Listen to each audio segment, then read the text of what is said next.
What's going on, y'all? It's your boy All Basement Talk, where you stay focused and grounded. We try to leave people better off than what they can. You know what I mean? That's what it's all about. We always got to build with the real one. You know what I'm saying? Chea.Mak, man of his word. I appreciate that, man. Tapped in with me, came through, and I always appreciate when people honor their word. You know what I'm saying? Yep. What you got going on, man? Listen. I don't want to say too much to my own horn, Mr. Box 29 News. That's what I'm talking about. Co-host of PhillyFirst48. I feel like I'm the only comedian that's working as hard as I'm working right now in Philadelphia. I'm writing the movie script. I don't want to say too much because they say move in silence. I know that's right. I have a movie script that I'm writing, trying to produce, get out there on Tubi. You gonna do it. You gotta speak it into existence. Sure. I was going to get done. As long as God got air in his body, I promise it's going to get done. We're going to do that. We're going to move moms out. You know what I'm saying? We're going to take care of everything that we need to take care of, man. The number one goal, get my mom out the hood. Yo, run the Box 29 joint down for me, because I love that joint. I was trying to do the competition, but I couldn't do it. Oh, you want me to do the intro? Yeah, do the intro for the Box. Da-da-da, da-da-da, Homeward Bound. On Box 29 News, where people like news report. We in Box. Right on 29th Street from our beat the fuck right out of here. Fuck is wrong with your boy Chea.Mak into the backpack, into the fat gaddy, into the couple racks and all that. That's what I'm talking about. I mean, one of the things that I like about your show, man, you know what I'm saying? You bring humor to reality. Yes, sir. You know what I'm saying? You know, and when we interview people, it ain't about like, oh, because you popping. I mean, that's a good thing, because you are popping. But it's not about that. It's about like, you know, do we bring something positive to the table? You know what I'm saying? Because, you know, we got to start, you know, mentoring the youth. And in a way, you are mentoring the youth by bringing humor to some of the things that they're doing. It's like, yo, it's a reality check. You don't want to get booked for robbing, you know what I'm saying, the Go Puff, man. You know what I'm saying? What you getting out of that? They don't understand. And so I respect what you're doing. That's number one. I appreciate that. You know what I mean? Imaginary flowers. My God. Take that with you. Yeah, take that with you. Water them. You know what I'm saying? So they can grow. You know what I mean? Can grow. So I just want to let you know I respect what you're doing. Keep doing what you're doing, man. What made you come up with that idea? So it's a lot. I was trying to figure out how to transition from Instagram to YouTube. That's a scary thing, because you don't know if your people gonna come with you. And I don't consume a lot of content. I'm not gonna sit there and binge watch nothing. I might watch 2 or 3 videos. I'm on to the next video, I'm on to the next life. I don't really binge watch nothing. So American Confidential, shout out to American Confidential, that nigga locked me up for like 5 videos and he got 45-minute videos. Mm-hmm. I'm like, oh, he got me, hold on. I can do this. I can report news. All he's doing is, he's detailed. I don't gotta be a detail. I'm just gonna be a news reporter. I said, everybody wanna be a comedian. Everybody wanna be a rapper. Nobody wanna be a news reporter. Nobody wanna be a sports analyst. Nobody wanna be a journalist. Nobody wanna do all the fields that's wide open. I said, I'm jumping right in. You tripping. I'm not scared. However, I was also a crash out before, and I didn't know. I thought I was thorough. I thought I was thorough ass nigga crashing all the way out for niggas that won't do nothing for me. And I said, damn, maybe these young boys don't even know. Maybe they was just as oblivious as I was. So I said, I gotta get it out there to the youngins like your son. You feel me? Like that think Lil Durk is cool and think King Von is cool. And them niggas is, to me, not the coolest niggas at all. So that's just my whole angle is. So I just call it nigga news. I'm ashamed of shit that Lil Durk and them is praising. That's just how I feel. And it did something, because my son, right? I'm scrolling through my phone. It's a motherfucking screenshot of he on a 3-way call. He like this. It's a blank screen. And the third screen is OT7 Kwani. I'm like, first of all, how the fuck you even get on this call? Who put you in this call for you to even be interacting with OT7 Kwani? That's a grown-ass man who in the streets. What you need to, and why you so excited, nigga? Mm-hmm. I got people that do that to me. I got people when they see me, like, oh my God, Chea.Mak. You doing this to a nigga that's in the streets, so he cooler than me to you. So that put the fuel to my fire. Like, oh yeah, I'm doing this for this nigga. This nigga think he's cooler than me. oh, you're tripping. So what do you think about that as a responsibility as a father? You know what I'm saying? Oh, and that was his mother, the third screen. So you feel me? What do you think is a responsibility as parents? Let me run it back to also let them know, you know, like, hey, that's entertainment. Or what they're doing, I don't agree with, because I'm on the same type of time as you. I don't agree with none of that whole drill culture or whatever. You know what I'm saying? But also, people had negative things to say about when Jay and all of them was coming up and the stuff that they was talking about too.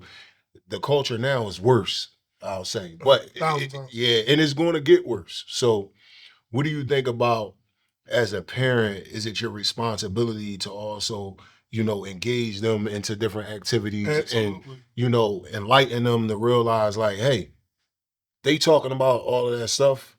Half of them ain't doing none of that stuff that they talking about.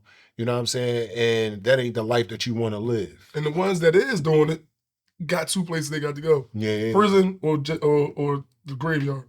Facts. And, but what do you think is the responsibility of the parent? It's absolutely the responsibility. I fucked up. I had kids young, dumb, wild, and I was still growing, right?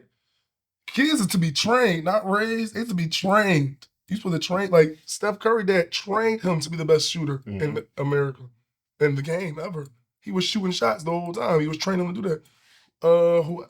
It's just what it is to me. I just feel like the way you raise your kid is how, the way you train your kid is how it's going to go. Also, you know, kids do what they see and not what you say. Right. So that's a big joint, you know what I'm saying? A lot of time as a parent, you gotta realize you gotta lead by example. Even with my young boy behind the camera right now, I see a lot of my mannerisms in him. You know what I'm saying? A lot of things that he pushed my personality back at me. You know what I mean? Some of the things that he do that I feel is out of pocket, the way he responds to me or whatever, I'm like, damn, that's me. Like I actually do that to him. But I don't want him to do it to me. Right. You know what I'm saying? So I gotta have accountability. That's the point I'm trying to make. Facts. We out here raising our kids, you know what I'm saying? We gotta realize that we gotta be accountable for it's definitely I'm definitely taking 100% accountability for that nigga liking OT7 quality, because I was fucking around. I was acting stupid. That's what I'm saying. I was a young crash. I was thinking it was thorough. Until I realized, hold on, nigga, you supposed to be training this nigga to be great. But I had to get that switch. I told this story a lot of times when I was in jail. I was 28 years old. I had a cellie. He was 18. And we was running it down. I'm trying to give him as much games as I got. We talking for like 5 hours. Like it's like 3 o'clock in the morning. At the end of the conversation, that nigga looked, I promise you, he looking just like your son looking right now, right? He said, dang, grown-ups go through that?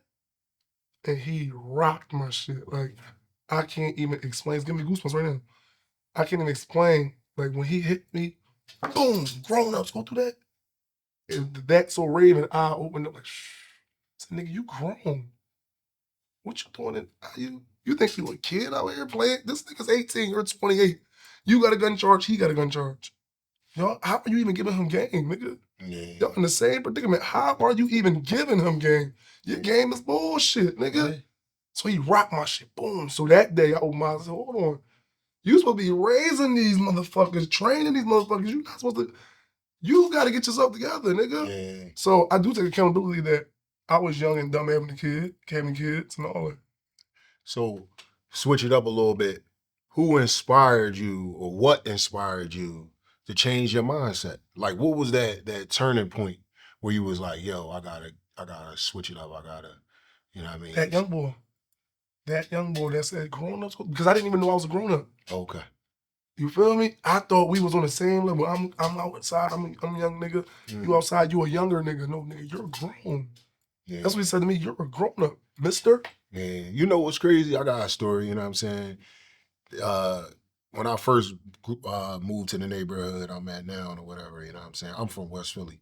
So when I first moved there, it was like I had this chip on my shoulder, you know what I'm saying? Like, I got my wife, I got my kids, like, I ain't fucking with none of these boys, you know what I'm saying? I don't know these boys. That was my mindset. Not realizing that I'm raising kids in this community and I'm a little bit older, so younger guys, when I see them, like, you gotta embrace them. You know what I'm saying? So it took for some dude like that was living like a few houses down to say something like, damn, old head always be cooking on the grill, right?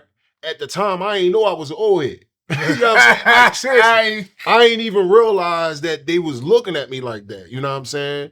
And it was like a turning point for me. Like, yo, I gotta step it up. So now I stopped talking to, not judging them, but I stopped talking a certain type of way to people that's younger than me. In particularly those group of people, I was like, yo, I gotta hold myself to a higher standard. You know what I'm saying? Even though I knew the lingo at that time, I didn't even talk that lingo with them. You know what I'm saying? I knew like, yo, they looking at me like, old head. I had old heads like your uncle. You know what I'm saying? Wes, he was my old head. He ain't smoke with me. You know what I'm saying? He ain't do none of that crazy stuff with me or talk that crazy stuff around me. And at the time, I was young. I was still a young boy, and they was looking at me like that. I wasn't in the mix, but I was still like a little wild, a little bit. So I was like, damn, like I'm not gonna talk like that with them. You know what I'm saying? I'm not gonna talk with them about no crazy nonsense. So point I'm trying to make is I had that same turning point. And that's just my story. Where it's like when you realize that you step into, that adult hood stage or, that OG stage, you gotta act like one. You can't, it's too many old heads trying to be young boys. It's 90% of them. When you step over that line, you see it so clearly. You be like, damn, y'all niggas still playing? Mm-hmm. Oh, y'all niggas got the game fucked up. You gonna die one day. What you gonna leave behind, nigga? Exactly, man. And we got a lot of young kings out here that's just being misled. And if they had a little bit more guidance, you know what I'm saying, they would be all right out there.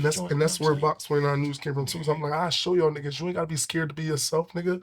Fuck that street shit. I love Fuck it, because they ain't gonna do nothing for you, nigga. They only gonna do is not put no money on your books, fuck your bitch, and leave you high and dry for the next 20 years. That's it, nigga. That's what you want? That's what you signed up for? Don't even jump in. Because they got a lot of space. They do not deny no niggas from the jail. They do not turn niggas away. Oh, it's full in there. He can't come in here. He'll be sleeping on the floor. It's sad, man. You know what I mean? What comedians, past and present, inspired you to jump into that space? Of course, Bernie Mac. Everybody, I take something from everybody, but I love Bernie Mac. I love Corey Holcomb. I love this nigga named Howie Bell. He funny as hell. A new nigga named Ali Sadiq. He be having me rolling. But I take something. I watch corny comedians, like people that other people say corny, and I'll type in comedians bombing just to see what not to do. Like I take inspiration from everybody. However, I like comedy when I was a young boy because it's like when I seen it, I was like, oh, all right, they up their bodies, so no teammates, no nothing. And when they done, if they rip, the crowd let them know. One man's work. You feel me? One man's work. Hey, Blake, we still recording. You got a job to do. You and your phone player, you'd have got fired. You know what I'm saying? They don't know. Work ethics. We good? All right. Quick question. Yes, sir. Current topic. You know what I'm saying? Jim Jones, you know what I'm saying? I'm a fan. You know what I mean? Of the music or whatever. But what you think about him and his comment about Nas? You know what I'm saying? He's saying he more relevant or I don't know. I would say he's more relevant. All right, so he actually was talking a little crazy. You know what I'm saying? Like I think he was going a little too far with it. He's current now, and he was basically saying I asked you a question, but then I started rambling. Like, go ahead. I think Jim Jones is more relevant, right? Even when I was growing up and I heard the Nas, I was something. I don't know how old I was in that era. However, cut is over. It wasn't. Like, no, go ahead. It wasn't prominent to me. It wasn't. It didn't impact my life. And that's just how I move. I don't move off like. I respect that, but I want you, when you get the opportunity, to listen to Second Childhood by Nas. You know what I mean? No disrespect to Jim Jones, you know what I'm saying? Like, I like Jim Jones or whatever, but Nas did that song years ago, and it's kind of like Jim, he an OG, and it goes back to the conversation that we was just having about being an old head and stepping into that old head space. And I'm not trying to tell him how to live because he living in the way he living or whatever the case may be, but he should be holding himself to a higher standard. He's still standing on the corner, and I stand on the corner sometimes too. And I don't want this to come off the wrong way or whatever the case may be, but he still looked like a young boy. Young nigga, right. You feel what I'm saying? Right. And there's nothing wrong with looking like a young boy, because I mean, we still dress or whatever the case may be, but he's still kind of like making music to cater to them. Right. You know what I'm saying? Which is counterproductive. Facts. It's sort of like some little dirt shit. You know what I'm saying? Like, I hope to keep it a being. My perspective. So you kind of, you swung the conversation all back on. Yeah. You said who was more relevant. You ain't say who had more. You right. Songs had more impact. I'm just saying Jim Jones know how to keep it so relevant. Nas has a mystique to him that is like, it's grown man shit. Like, it's like, it's kind of Jay-Z-ish. Like Jay-Z ain't about to be on Instagram doing all that crazy shit. But if he drops something, it's Jay. I have to go back and look to see where the conversation stemmed from, because I don't even see how he even started that, comparing himself to Nas at all. Well, T-Mac said he was just as good as Kobe. And he was great, but he wasn't Kobe. Yeah. So I'm not a basketball boy. So that's where. All right, well, let me tell you, right? I know who T-Mac is. I know who Kobe is. And I kind of like remember the conversation too. Yeah, T-Mac was okay. He's a good offensive player, but Kobe was just a monster. When I was a kid, I used to love Allen Iverson, right? I love Allen Iverson so much, that nigga Kobe made me hate him. I didn't hate nobody else in the NBA but Kobe Bryant. That's how good he was. What the fuck was T-Mac? And listen, right? I got a great story about T-Mac. One time, my step-pop took me to the motherfucking Sixers game. We was playing Orlando Magic. T-Mac was warming up. The nigga hit, 20 straight jumpers from the side three. I tapped my step. I said, he made 20 straight shots. It's crazy. We about to lose. Man. My step up said, it's different when it's somebody in your face. I said, you know what? That's right. Yeah. T-Mac gave us 60 that day. We left third quarter. I swear to God. He said, Pat. So T-Mac is a prolific scorer, but Kobe was different. He different, man.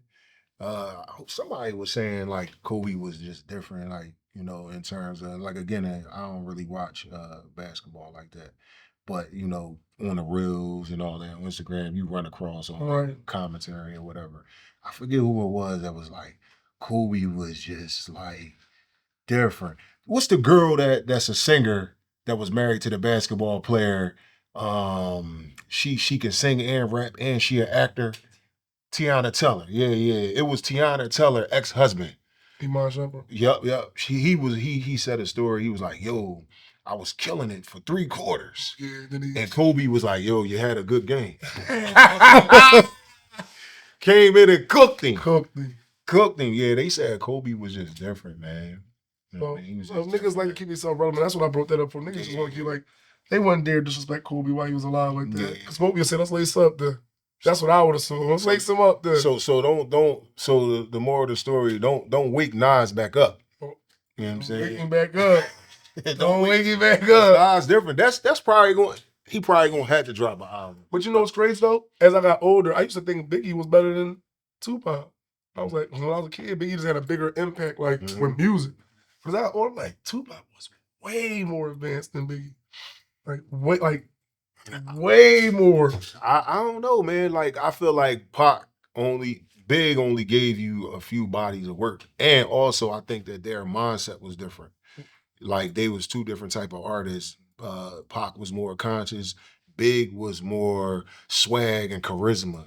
You know what I'm saying? I think Big was better than Pac. You know what I'm saying? I think that Pac was deeper. You know what I'm saying? I think that Big didn't give you the opportunity. We didn't have the opportunity to hear Big on a deeper level, on a more conscious level, like Jay-Z giving us the 444. You know what I'm saying? He had time throughout his career. I think that Big was the best rapper. Period. Out of all of them. It was just something about him that when you listen to him, that's just for me. I understood everything he was saying. I understood every word. And it was different. That's just me. Yeah, I'm giving it to Pac though. I like Pac too. Pac had some hits, man. Like, he had some hits. So that's just the way it is. But the other thing is, I don't remember none of his rhymes too. So it's like, no, like I always look at it like, yeah, I can hear what you're saying and I like what you're saying, but I can't even recite his rhymes. I can't recite Pac rhymes. I can recite some Big lines. You know what I'm saying? Big got some fucked up lines too, though. Like negative or fucked up like good? He said something about somebody's dad at one point. Disrespectful stuff? No, he said the girl was so nice looking. I ain't about to repeat this. Okay. Some No Diddy John. Oh, he was hanging around. He was hanging with all Diddy.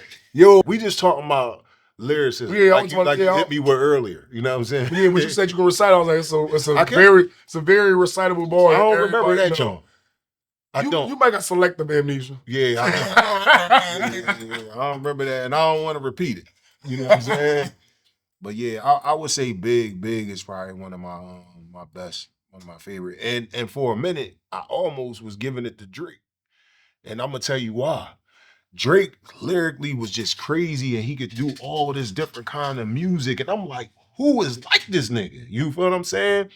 And then when I found out he had all the ghosts with him, he had the Styles P's, the ghosts with him, I'm like, nah, I can't give you that no more, for the fact that, like, I don't condone as a fan, you know, having people write your music or you taking people flows. Right. Hooks is one thing, but rhymes and flows, right. I'm cool. I ain't gonna go. Well, that's WWF wrestling at this point. This ain't no real artists and lyrics. You're right. So I got a couple more, two more questions for you. You know what I'm saying? The first one is, what can the people expect from you in the near future? You know what I'm saying? I know you said you're doing a movie. Right, and I'm trying to put my first 30-minute stand-up special out, so I do want to put that out there. I'm not trying, I'm going to do it. It's going to get done for the end of this year. It's going to be recorded for the end of this year. And I'm going to put it out. People going to be able to come and all that. You got Instagram members group? You know, that's the joint when you create members, you know what I'm saying, for your Instagram? No, I got to start looking these things up. I'm getting old, yo. The updates be happening too fast. If you create that, then, you know what I'm saying, you know, because I know all the time people put stuff up on Instagram and they expect people to just know it from there. You know what I'm saying? I want to come to that, John. That's the reason why I said it. The Instagram members group is like you get people to become a member to your group, and whenever you send out a mass message or whatever, just come to everybody. Okay. So that might be that. You know what I mean? Definitely. Something that you could do. Because I would love to come to your stand-up joint. You know? I think you're funny as shit. You know what I'm Appreciate it. Listen, I hope to be funny, because if y'all come there and I'm not funny, I got your money anyway. You ain't getting your money back. You ain't getting the money back. If you could tell somebody about staying focused and grounded, what would you tell them? I would say, man, it's going to be hard regardless. That's my favorite message. It's going to be hard if you be broke. It's going to be hard if you're trying to get rich. Like, that's just it. Pick your struggle. So if you want to be a bum, cool. It's going to be rough. You might be making bad decisions, go to prison, get killed, all that. If you want to be rich, it's going to be, hey, you have to make good decisions. It's going to be rough. It's going to take some sacrifice, some discipline. Discipline is really the best thing. Just be disciplined. Go to the military. If you don't got nothing to do, go to the military. I don't care about none of that Iraq shit. Mm-hmm. Go to the military, get some discipline. Come back with you gonna come back with a plan. You gonna figure out something, I promise you. I don't know too many military bums. Mm-hmm. You feel me? They might be PTSD'd up, but that's not a military bum. Yo, I wish I'd have went to the military, man. As my age, I'm 45 years old. And like a lot of guys I went to high school with, they retired. I would have been retired right now. So I used to be against it, but, you know, it's not a bad thing. You know? And they ain't lose no limbs. Nope. You know what I'm saying? Big house. Big house. You know what I'm saying? Cuz got a nice house. Come on. And one of my other folks, you know what I mean, got a crazy crib in Delaware. Out the city, right? Come on. Big houses out the way. Come on. Sure. You know what it is? It's your boy, all Basement Talk, Chea.Mak. You know what I'm saying? The backpack. You know what I mean? Tap in on all social medias. Fuck it. You know what I'm saying? Stay focused, stay grounded. Bro. Yo, man, I appreciate it. No, I appreciate you. Jokes.